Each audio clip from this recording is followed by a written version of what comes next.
কথা বলে আমাদের দেশের লোক নামাজি কিন্তু সমস্ত রকমের অপরাধমূলক কাজে জড়িত। আজকে আপনাদের অনেকজন অনেক চায়ের দোকানে অনেকজনের সঙ্গে দেখা হলো, হুজুর আপনারই আলোচনা হচ্ছিল, ইয়াসিন ভাই খুব হক কথা বলে। আমি একা হক কথা বলি? তোমার ইমাম কেন বলতে পারে না? ইমামকে অধিকার দাওনি বলা, ইমামকে অধিকার দেওয়া হয়নি। আর ইমাম বলে দিলে ইমামের চাকরি চলে যায়। আমি যে বক্তব্য দিচ্ছি, আমাকে যদি এখনই বলেন হুজুর এত কড়া বক্তব্য দিবে না, তুই বুঝে লিগা আমার গাড়ি রেডি আছে, আমি চেপে পালাবো। আমি তোমার বাপের গোলাম নয়, কিন্তু ইমামকে আপনি বাপের গোলাম মনে করেছেন। আজকে বলতে পারবেন এই হুগলি ডিস্ট্রিক্টে এত বড় বড় মাদ্রাসা আছে, একটা যদি মসজিদ কমিটি দেখাতে পারে কোন মৌলবি কোন মাদ্রাসাওয়ালা যে গ্রাম 16 আনার লোক এসছে যে হুজুর আমরা মসজিদ কমিটি তৈরি করব, তো একটা লিস্ট দিয়ে দেন কোরআন হাদিস মোতাবেক ইসলামী শরীয়ত অনুযায়ী মসজিদের সেক্রেটারি কেসিয়ার মেম্বার কে কে হতে পারবে। আমি চ্যালেঞ্জ দিয়ে বলে গেলাম এই হুগলি ডিস্ট্রিক্টে যদি 200 মসজিদ থাকে, 500 মসজিদ থাকে, 495টা মসজিদের মতওয়াল্লি আর সেক্রেটারি কেসিয়ারের নামটা কাটা চ্যালেঞ্জ এটা। কিন্তু ইমাম সাহেব এলে জিজ্ঞেস করে হুজুর বাড়ি কোথায়, হুজুর কি ডিগ্রি আছে, তুই কি ডিগ্রি বুঝিস বে, তুই তো সুদ খাস। বড় কষ্ট লাগে ইমামের ডিগ্রি জিজ্ঞেস করো, কিন্তু তুমি জিজ্ঞেস করেছো যদি শর্ত নিতে চান মসজিদের সেক্রেটারি হতে গেলে প্রথম শর্ত হচ্ছে ইমামের অবর্তমানে ইমামতি করার যোগ্যতা থাকতে হবে। এটা হচ্ছে প্রথম শর্ত। দ্বিতীয় নম্বর শর্ত তাকে সৎ হতে হবে এবং দিনদার হতে হবে। বড় কষ্টটা কোথায় জানেন? আমাদের দেশের লোক মডেলিং চিনতে পারে, কি বুঝলেন, ব্র্যান্ড চিনতে পারেননি আপনি। লোকরা বলে না আমার এই মোবাইলটা ব্র্যান্ডেড, আমার এই ঘড়িটা ব্র্যান্ডেড। মুসলমানরা ব্র্যান্ড চিনতে পারেনি। আমি আপনাদেরকে ব্র্যান্ড চিনিয়ে দিয়ে যাচ্ছি। আমি প্রতি বছর রাজ্যের বাইরে কয়েকটা জলসা করি। আমার সময় মতো যারা ডেট লাই তাদেরকে ডেট দিই। এই 18 তারিখে কেরল থেকে ফোন করেছিল, 18 সেপ্টেম্বর ডেট দিচ্ছি তাদেরকে কেরলে। এইভাবে বাইরে কয়েকটা জলসা করি। তো আমি পরপর 2 বছর হায়দ্রাবাদে গেছি। প্রথম বছর গেছি রাত 11টায় আমার বয়ান শেষ। তারপরে 24 পরগনার একজন বক্তা ছিলেন, উনি চাপলেন। তো আমাদের হাওড়া হুগলি বর্ধমানের অনেক ছেলে শোনার কাজ করে। আমাকে আমার এলাকার আমার গ্রামের ছেলে কয়েকটা বলে হুজুর চলুন ঘুরে আসি। কোথায়? 4 মিনার ঘুরতে গেলাম। রাত্রে আইসক্রিম খেলাম, ফালুদা খেলাম, পেস্তা হাউসে গেলাম। তারপরে দেখছি একটা ছেলে ঠেলা গাড়িতে ঘড়ি বিক্রি করছে। মানে আমাকে একটা ঘড়ি দে, कितना रुपया कीमत है? बोले हजरत 200 रुपया। मैंने 150 में मिलेगा? बोले ले लीजिए, आखिरी टाइम है। ब्लैक कलर घड़ी मैं हाथे पड़े लीला, चमकदार घड़ी। তারপরের দিন আমি দুর্গাপুর কাজী নজরুল ইসলাম এয়ারপোর্টে নেমেছি বেলা 10:30টায়। গাড়ি ড্রাইভার দাঁড়িয়ে ছিল, গাড়িতে চাপলাম মুর্শিদাবাদ ধুলিয়ান। আপনাদের মতো 1000 লোক নয়, 10 থেকে 15,000 শ্রোতা। স্টেজে এসে বললাম তোমরা কি ব্র্যান্ড চিনো? বললে হুজুর চিনি। আচ্ছা আমার এই হাতের ঘড়িটা কত দাম হতে পারে? একজন ছেলে বললে হুজুর 7,000, আর একজন বললে হুজুর 3,500, একজন বললে 2,500, একজন বললে 1200। যতজন দাম বলেছে কেউ ভুল বলেনি, সবাই ঠিক বলেছে। আপনারা মনে মনে ভাবছেন না 150 টাকা দাম, তাহলে ওরা কি করে ঠিক বললো? যে 7,000 বলেছে সে মনে মনে ভাবছে এটা যখন হুজুরের হাতে ইয়াসিনের মতো বক্তার হাতে আছে, ওটা 7,000, ওটা ব্র্যান্ডেড মাল, 7-এর নিচে হবে না। যে ভেবেছে 3,000 সে ওটা ভেবেই বলেছে। কেন? ইয়াসিন সাহেবের মতো এরকম একটা বক্তার হাতে ঘড়ি, মানে ওটা কুমা মাল হতে পারে না, দামি। আপনাদের চকহাজির কোন ছেলে সকালবেলায় যদি গরিবের ছেলে ছিঁড়া প্যান্ট পরে যায়, চায়ের দোকানে লোক বসে থাকলে বলবো এটা গরিবের ছেলে। ওই প্যান্টটাই আপনি তারপরের দিন শাহরুখ খানকে পরিয়ে দেন, তখন বলবে মারাত্মক ডিজাইন বে, কোথায় পাওয়া যাবে বলতো? খালি লোক পাল্টালো, মালটা পাল্টে গেল, দাম পাল্টিয়ে গেল। লোকটা পাল্টানোর কারণে তার দাম বেড়ে গেল। ওই জন্য মুসলমান শোনো, আমাদের দেশের লোক বর্তমানে, আমি এখনো বাঁশটা দিই নাই, অরিজিনাল বাঁশটা এরপর দেবো। হ্যাঁ আমার ভাই এরপর শুনেলেন অরিজিনাল বাঁশ কাকে বলে। আমাদের দেশের লোক ব্র্যান্ড না চিনার কারণে সুদ খেয়ে বড় লোক হয়েছে, লোকের মেরে নিয়ে বড় লোক, ভাইয়ের সম্পত্তি মেরে বড় লোক, বলে ওর টাকা আছে, মসজিদে যখন 50,000 টাকা দান করেছে সুদখোর, ওকে মসজিদের সেক্রেটারি কর। অথচ একটা লোক মাথার ঘাম ফেলিয়ে চাষ করে 1000 টাকা মসজিদে দান করে, অথচ তাকে আমরা সম্মান দিতে পারি না। একটা 50,000 সুদখোর মসজিদে দান করেছে বলে একে মসজিদের সেক্রেটারি বানিয়ে। তুমি ব্র্যান্ড চিনতে পারোনি। অরিজিনাল ব্র্যান্ড হচ্ছে ওই লোকটা যে হালাল মাল খেয়েছে, হালাল মাল দান করেছে। ওই জন্য ব্র্যান্ড চিনতে পারেনি মুসলমান। ইমাম সাহেব হক কথা বলবে।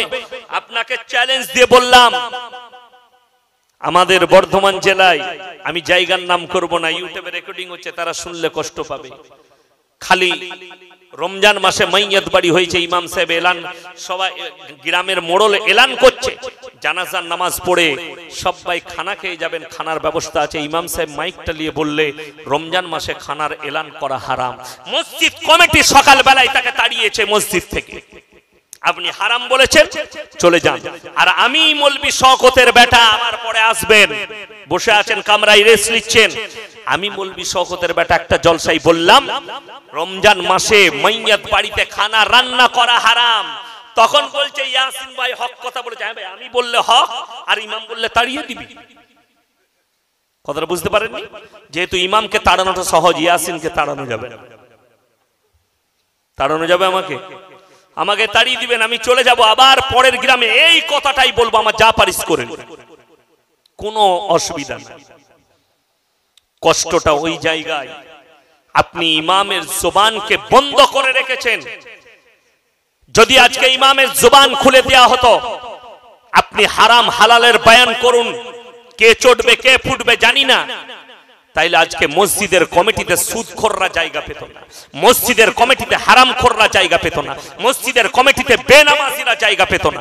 আমার বর্তমান জেলার কথা বলছি, একটা মসজিদের পাশে একটা বিরাট পুকুর, পুকুরের চারিদিকে 40টা তাল গাছ আছে। এই দেখবেন গ্রীষ্মকালে তাল ধরে না, তো সাঁওতালরা রস টাঙ্গে, আদিবাসীরা টাঙ্গে না, রস টাঙ্গে, তাড়ি বিক্রি করে। তো সে যে মসজিদের মতোয়াল্লি সেক্রেটারি, সে হারামখোর জীবনে নামাজ পড়ে না।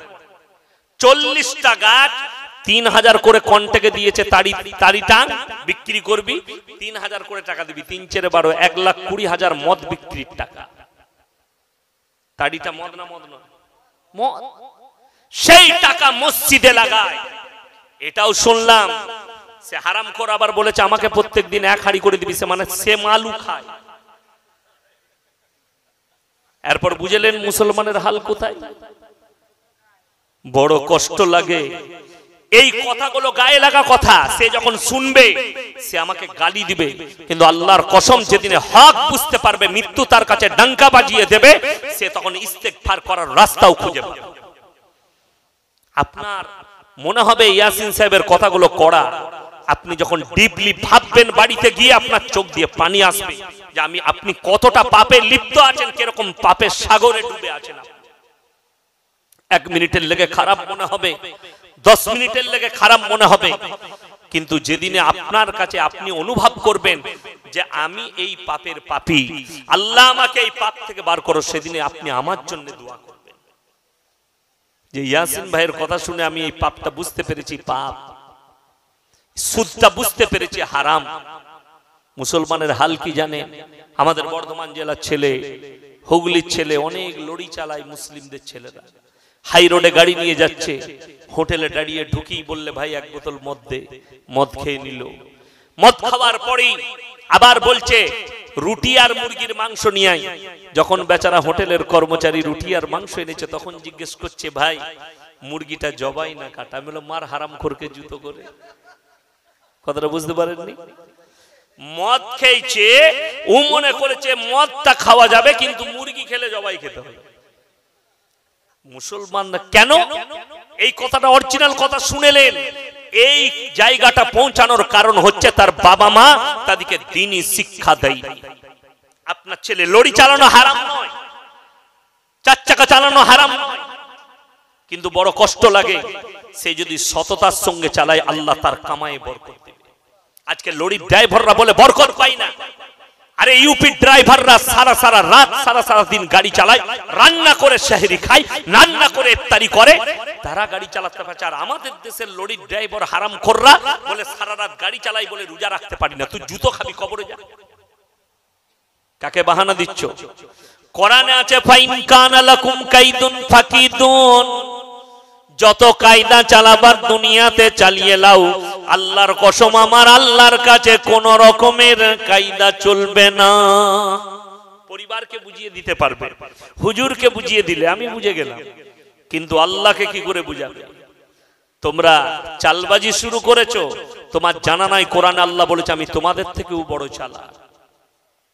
ওমা কারু ওমা কারাল্লাহু আল্লাহু খায়রুল মাকিরিন, আমার সঙ্গে মাক্কারি চালবাজি করো না, যেহেতু আমি হচ্ছি তোমার সৃষ্টিকর্তা, তুমি আমার সৃষ্টি, তুমি কি করে আমার সঙ্গে চালবাজি করো?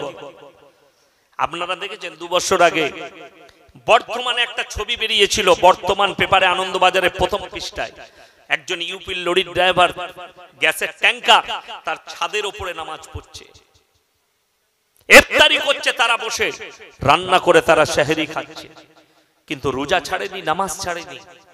আর বড় কষ্ট লাগে আমাদের দেশের লরির ড্রাইভার, তোমরা মদের বোতল ছাড়তে পারছো। কখন কষ্ট লাগে জানেন? যখন শুনি অমুক পাড়ার অমুক ছেলেটা অ্যাক্সিডেন্ট হয়ে মারা গেল। কি করে অ্যাক্সিডেন্ট করেছে? বলে মদ খেয়ে। তখন মনে মনে হয় আল্লাহ এদের জন্য কোন মৌলবি দোয়া করবে?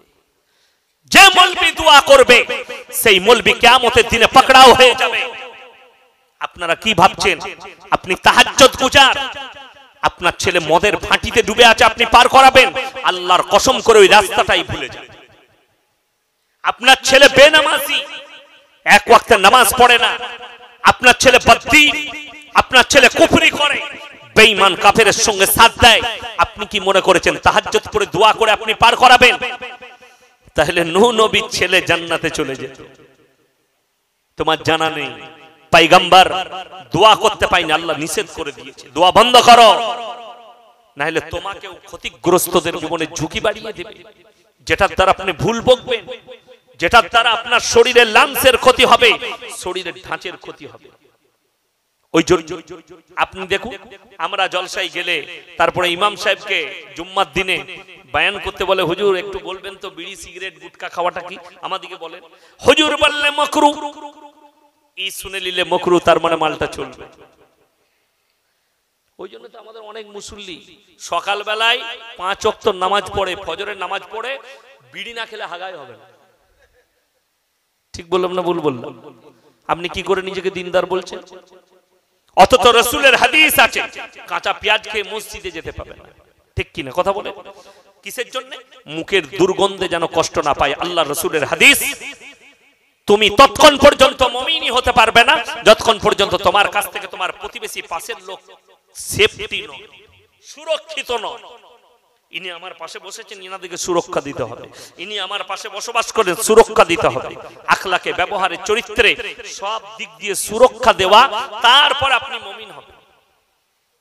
বড় কষ্ট লাগে আপনি বলছেন পেঁয়াজ খেয়ে মসজিদে যাওয়া যাবে না, এই হাদিসটা বুঝে গেলেন। তাইলে জিজ্ঞেস করছি, বিড়ি সিগারেট গুটকা খেলে আতরের মতো সেন্ট করে? এই যে পানি আমাকে দিল 1 গ্লাস, এই পানির গ্লাসে যদি লেখা থাকে হুজুর এটার মধ্যে বিষ মিশানো আছে, আপনি খেলে মারা যেতে পারেন, ওই পানিটার পান করা যাবে? কোরআনে আছে যে জিনিসটা তোমার জীবনকে মৃত্যুর কোলে ঢুকিয়ে দেবে, সেই জিনিসটা তোমরা গ্রহণ করো না শরীরের মধ্যে। বিড়ি সিগারেট গুটকার প্যাকেটে লেখা আছে কি হানিকারক। আমার কাছে যদি কেউ ফতোয়া দেয় বিড়ি সিগারেট গুটকা খাওয়া হারাম, আমার কাছে ফতোয়া দিলে, যদি আমার কাছে ব্যক্তিগত ফতোয়া নেন, কেন? মানুষকে মাকরু বলার কারণে আমাদের সমাজের লোক ছাড়তে পারছে না। অথচ ইমাম যদি 2টো সিগারেট খায়, তা সকালবেলায় বলবো ওকে তাড়িয়ে দিয়ে সিগারেট খেয়েছে, হারাম করে রাখা যাবে না। ইমাম খেলে হারাম আর তুই খেলে নেকি। জিজ্ঞেস করো। আরে আমাদের দেশের কিছু এঁচড়ে পাকা মাল আছে, ইমামের দাড়ি চেক করে দাড়িটা কেটেছে কিনা, কিন্তু অথচ গ্রামে 100টা মুসল্লির মধ্যে 80 জন হারামখোর দাড়ি চেঁচে নামাজ পড়ছে, তাদেরকে একবারও বলতে পারে না দাড়িটা রাখ। কথাটা ঠিক বললাম না ভুল বললাম? দাড়ি যদি ইমাম সাহেবের দাড়ি চেক করে অনেক জায়গায়, ইমাম সাহেব দাড়ি কেটেছেন নাকি একটু লক্ষ্য রাখবি তো। আর 80 জন দাড়ি চেচে নামাজ পড়ছে, বলার কেউ নেই। আপনাদিকে বলে দিই, সরকারকে আপনি গালি দিচ্ছেন, কিন্তু আপনি নিজের ঘরে নিজের আগুন ধরিয়েছেন। আপনি বলুন তো, একটা পাঞ্জাবিকে দেখেছেন দাড়ি চাচা? ডিফেন্সে চাকরি করছে, পুলিশে, পাঞ্জাবিরা পুলিশের চাকরি করে ডিফেন্সের, কিন্তু তাদের মাথায় তাদের পাগড়িটা খুলতে পারেনি সরকার। কিন্তু মুসলমান টুপিও খুলে দিয়েছে, মুখে দাড়ি চেচে দিয়ে চাকরি করছে, বলছে আমি দাড়ি রাখতে পাই না। ওটার জন্য দায়ীকে সরকার নয়, আপনি নিজে। 100টা মুসলমানের মধ্যে 95 জন দাড়ি চাচা মাল। কি বলবে? আপনি যদি দাঁড়ান, এই ওকে একা, তোর একা দাড়ি রাখা সুন্নত, ওদের নাই। ওই তো 80 জন দাড়ি রাখেন, তুই একা দাড়ি নিয়ে মারামারি করছিস কেন? তাহলে ভোটটা কার বেশি গেল? দাড়ি চাচার ভোটটা বেশি, দাড়ি রাখার কম। আর আপনি সরকারকে গাল দিচ্ছেন। আজকে চলুন, এই হুগলি ডিস্ট্রিক্টে আমি জায়গার নাম করব না, পুলিশ প্রশাসনের কাছে অভিযোগ করেছে। পূজোর সময় আমরা যে দেশটাই বাস করছি, হিন্দু মুসলিম সব জাতি, আমাদের মসজিদের সামনে দিয়ে ডিজে বাজিয়ে ঠাকুর ভাসাতে গেছে। প্রশাসন বললে এটা ভুল করেছে। আমিও 1 মিনিটের লেগে বললাম এটা ভুল। কেন? বলে আমাদের নামাজের ক্ষতি, ইমানের ক্ষতি। এর থেকে বড় হারামখোর মুসলমান পৃথিবীতে কে আছে? খালি ভেবে দেখুন, মুসলমান হিন্দু ভাইরা তাদের ধর্ম পালন করেছে, ঠাকুর ভাসাতে যাচ্ছে, তো আপনার নামাজের ক্ষতি হলো গান বাজানোই, আপনার ইমানের ক্ষতি হলো। অথচ মুসলমান পাড়ায় বিয়ে হচ্ছে, তোমার পাড়ায় 3 দিন ধরে হারামখোর ডিজে বাজাচ্ছে আর ড্যান্স করছে, তখন তোমার নামাজের আর ইমানের ক্ষতি। ঈদ উপলক্ষে বুগি বুগি ড্যান্স, আপনাকে দেখি ঈদ দেব, তখন তোর ইমানের আর নামাজের ক্ষতি হয়নি। ঈদ উপলক্ষে ড্যান্স হাঙ্গামা, তখন তোমার ক্ষতি হয়নি। বড় বলতে দুঃখ লাগে, আল্লাহর কৃপায় বর্ধমান টাউনে যতগুলো মসজিদ আছে, কম বেশি সব মসজিদই দাওয়াতের মেহনত আছে। ঠিক বললাম না ভুল বললাম? সব মসজিদই। এরপর আমি প্রশ্ন করি, তাহলে ওই পাড়াগুলোয় যে যুবকরা ঈদের দিনে চাঁদ উঠার পরে ডিজে বাজাচ্ছে বর্ধমান টাউনে, এই হারামখোরগুলো কোথা থেকে জন্ম নিল? তাহলে তুমি তবলিগ কি করলে? কথাটা বুঝতে পারেননি? তুমি ব্যর্থ। তোমার এলাকায় তবলিগ করে তুমি ব্যর্থ। আল্লাহকে কি জবাব দিবে তুমি ভেবে দেখো। তুমি হক বলতে পারো না, তুমি গান রুখতে পারোনি। আজকে বড় কষ্ট লাগে, দুঃখ লাগে। গান বাজনা রোকার ক্ষমতা নাই, তুমি বলছো আমি দাওয়াতের সাথী হয়েছি, মেহনত করেছি। বড় কষ্ট লাগে না? তোমাকে আল্লাহর কাছে জবাব দিতে হবে। এটাই তো হচ্ছে, হয় তুমি জবানের দ্বারা রুখে দাও, তা না হলে হাতের দ্বারা রুখে দাও, তা না হলে ঘৃণা করে সরে এসো। বর্ধমান টাউনে সব মসজিদে কম বেশি দাওয়াতের মেহনত আছে। তাহলে মুহররমের দিনে যে হারামের আওলাদ গুলো মুসলিমদের ছেলেরা আর মেয়েরা রাত্রিতে 10ই মুহররম মদ খেয়ে ড্যান্স করে, এই আওলাদ গুলো কাদের ঘরের আওলাদ? মদ খেয়ে ড্যান্স করছে। মিথ্যা বলছি? আমার ড্রাইভারকে জিজ্ঞেস করে আসো। 2 বছর আগেকার কথা বলছি। আমি মেদিনীপুর চন্দ্রকোনা টাউন থেকে জলসা করে ফিরছি। তেলিপুকুরে হাই রোডের উপরে ট্যাঙ্কারে গাড়ি আগুন ধরে গেছে, হাই রোড জ্যাম। আমি বললাম টাউনের পুলিশে বললে টাউনের ভেতর দিয়ে গিয়ে আপনি নবাবহাটে উঠে যান, গলসি যাবেন। টাউন দিয়ে ঢুকালাম, আমার চোখ লেগে গেছে, রাত জাগা ছিল। ড্রাইভার করজেন গেটের পাশ দিয়ে ঢুকিয়ে দিয়েছে ভুল করে। কিছু দূর গিয়ে গাড়ি আটকে গেছে, আমাকে বলছে হুজুর উঠুন। উঠেই তো আমি তাজ্জুব, মুসলিম ছেলেরা মেয়েরা মদ খেয়ে উদুম ড্যান্স করছে। যাই হোক, যাতে মাতাল হলো তাহলে ঠিক ছিল। আমি টুপি লাগিয়ে বসলাম, ভেতরে গাড়ির আলো জ্বালালাম। 2-4 জন চিনতে পারলো, কোন রকম আমাকে বার করেছে। আমি পেরিয়ে এলাম, আর চোখ দিয়ে পানি পড়ল। আল্লাহ, এদিকে কে মুসলিম বলে? আল্লাহ এরা রাসূলের মহব্বতে ভেবে দেখুন, যারা বলছে হযরতে হোসেন রাদিয়াল্লাহু লা আসিমাল ইয়াউমা মিন আমরি, আল্লাহ বলে লামিনাল খাসিরিন, হাত নামা। নবীকে অর্ডার, ঠান্ডা পানি এনেছে ফ্রিজে, এই ঠান্ডায় পাওয়ার নেবে না, ভালো ভালো ঠান্ডা নিয়ে এসো। ডিপের মাল নিয়ে এসো, ডিপের মাল। যত পাওয়ার ঠান্ডা দিবে তত পাওয়ার দেব। এখন শুরু করি নাই, নিয়ে এসো মাল, নিয়ে এসো ভালো দিকে দেখেছি। ভালো ঠান্ডা নিয়ে এসো, আমি আলাদা বক্তা। কি বুঝলেন? আমাকে যত ঠান্ডা দিবেন তত পাওয়ার লুব। আমার ভাই, কষ্টটা ওই জায়গায় লাগে, মুসলিমরা বুঝেই না। এই আপনারা বসেছেন, আপনি কি মনে করছেন আমরা দোয়া করি দোয়া কবুল হয়ে যায়? দোয়া কবুলের লেগেও শর্ত আছে, আর তার 1 নম্বর শর্ত হচ্ছে হালাল খাবার। আপনি যে খাবারটা খাচ্ছেন ওটা হালাল কিনা, আপনার ব্যবসা হালাল কিনা, আপনার টাকাটা হালাল কিনা, আপনি যে খাবারটাই মুখ দিচ্ছেন সেটা হালাল কিনা, এটা হচ্ছে শর্ত, প্রথম শর্ত দোয়া কবুলিয়াতে। মুসলমান, আপনি যদি সকালবেলায় উঠে আরামবাগ টাউনে যান, কোন অপরিচিত হোটেলে খেতে গেলে আপনাকে জিজ্ঞেস করতে হবে না মুরগিটা জবাই না কাটা? কেন? এটা আপনার জন্য শর্ত। আপনি এটা বুঝে গেলেন, রাতের বেলা ইয়াসিন ভাই এসেছিল আমাদের চক হাজিতে, বলে গেছে জবাই করা মাংস নিবি। আপনি বাজারে গিয়ে বললেন 1 কিলো জবাই করা মাংস দিই, কিনছেন জবাই করা মাংস, কিন্তু টাকাটা আবার সুদের টাকা, সেই একই মাল দাঁড়িয়ে গেল। কথাটা বুঝাতে পারলাম? কথাটা বুঝাতে পারলাম যে মুরগির মাংসটা কিনছেন জবাই করা, কিন্তু টাকাটা আবার সুদের টাকা, সেই একই জায়গায় দাঁড়িয়ে গেল, একই জিনিস। আপনি যদি বলেন হুজুর সুদ কি? কোরআন বলছে ওয়াহাল্লাল্লাহুল বাইয়া ওয়া হাররামার রিবা। হে আমার নবী, আমি তোমাদের জন্য ব্যবসাকে হালাল করেছি আর সুদকে আমি আল্লাহ হারাম করেছি। আমার নবী বিশ্ব নবী বললেন, কেউ যদি 1 টাকা সুদ খায়, নিজের মায়ের সঙ্গে 36 বার জিনা করার সমান পাপ হবে। জোরে বলুন নাউজুবিল্লাহ। 36 বার জিনা করার সমান পাপ। ভেবে দেখুন, আপনি সুদ খাচ্ছেন, মনে করছেন আমি হালাল খাচ্ছি। আমি গত বছরে এই বাকরা ঈদের পরে আমাদের ভাতার থানায় একটা গ্রামে জলসা করেছিলাম, বর্ধমানের ভাতার থানায়। তো জলসার কেটে গেছে অনেক দিন। তো আমার 1.5 শ্বাস হচ্ছে আমার ফুপুর মেয়ে, বোম্বেতে থাকে।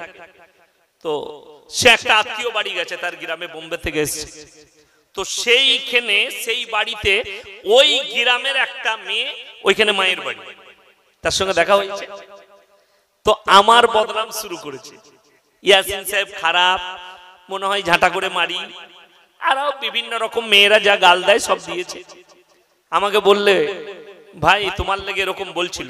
আমি খোঁজ লাও তো কি করে, আমি তো কি কি বক্তব্য দিয়েছি একটু একটু মনে আছে সেখানে। আমি বললাম ভালো করে খোঁজ লাও। সে গ্রুপ লোনের হেড খোঁজ নিয়ে বলছে হ্যাঁ উই হে। আমরা লাগবে না কেন গায়ে, আমাকে গালি দেবে না কেন? আমি বলেছিলাম 10 জন করে গ্রুপ লোনে থাকে, এক একটা গ্রুপে একজন হেড হয়, আর ও হচ্ছে হেড, আর 9টা মেয়ে তাকে বলে ম্যাডাম। আর ও মনে করেন বিরাট ব্যাপার, এমনি ম্যাডাম হতে পারে না, সুদ খাবার ম্যাডাম হয়েছে, তাই না? বড় কষ্টের বিষয়। সে তো আমাকে গালি দেবে, সে তো আমাকে খারাপ বলবে, এতে আমার কোনো যায় আসে না। আল্লাহর কসম করে বলছি, তুমি আমাকে গালি দাও, তুমি আমাকে যা বলবে বলো, কোরআনের আয়াত পরিবর্তন হবে না, আল্লাহ রাসূলের হাদিসকে তুমি কাটতে পারবে না, তুমি মানবে না, ওটা তোমার ব্যক্তিগত ব্যাপার। আলহামদুলিল্লাহ, রাখো। বড় কষ্টের বিষয় ওইটাই যে মুসলমান বুঝেই না যে হারাম হালাল কি, দিন আর বদ্দিন কি। সবাই দিনই শিক্ষা লব, জোরে বলুন ইনশাআল্লাহ। বাংলা মানে কোরআন শরীফ কিনে বাড়িতে বাড়িতে আপনারা দিনই কালচার শুরু করুন, দিনই আখলাক শুরু করুন। ছেলে মেয়েদিকে আরবি বাংলা কিতাব তুলে দেন হাতে। আজকে কষ্ট লাগে, আমাদের সমাজে 90 থেকে 92% লোক কোরআন পড়াই জানে না। ঠিক বললাম না ভুল বললাম? অথচ আপনি মুসলমান বলে জানেন, সৌদি আরব, মিশর, লেবানন, যতগুলো মুসলিম কান্ট্রি আছে তাদের প্রথম হচ্ছে কোরআন শিক্ষা। আমি যখন গুজরাটে পড়াশোনা করি, থাইল্যান্ডের একজন বন্ধু ছিল, বড় লোকের ছেলে, আশরাফ থাইল্যান্ডি, আমার সাথে পড়তো, একই ক্লাসে পড়তাম, পাশাপাশি বসতাম। তো আমরা একসাথে, আমাকে নিয়ে যেত কখনো কখনো হোটেলে খাওয়াতে, প্রচুর বড় লোকের ছেলে। আমি বললাম তুমি ইতনা মালদার हो क्यों पढ़ते हो? बोले हमारा तो बहुत सारे कंपनियां है थाईलैंड में। প্রচুর মালদারের ছেলে, নিজস্ব ফারারি কোম্পানির গাড়ি কিনে বাপ দিয়ে গেছে, ফ্ল্যাট কিনে দিয়ে গেছে মাদ্রাসায়, কিন্তু বলছে প্রথমে হাফেজ হতে হবে, তারপরে তুমি ডাক্তার হবে, ইঞ্জিনিয়ার হবে, যা হবে হবে। প্রথম হচ্ছে হাফিজে কোরআন হতে হবে।